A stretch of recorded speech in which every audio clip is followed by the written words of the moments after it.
Now, I had no idea how you do this, but Connie did. We're pulling posts today, fence posts.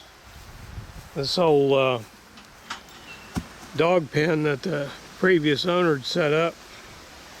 But we're going to pull this one out and show you how to do it with just a simple chain, a tire, and some knowledge, which she has.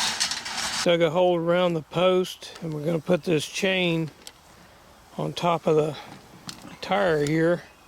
And it's going to pop that post right out of here. We've hitched it up to the mule, and let's see how it all works.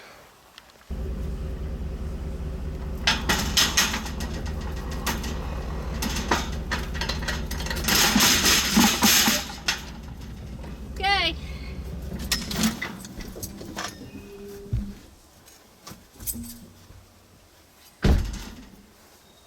Did it, partner.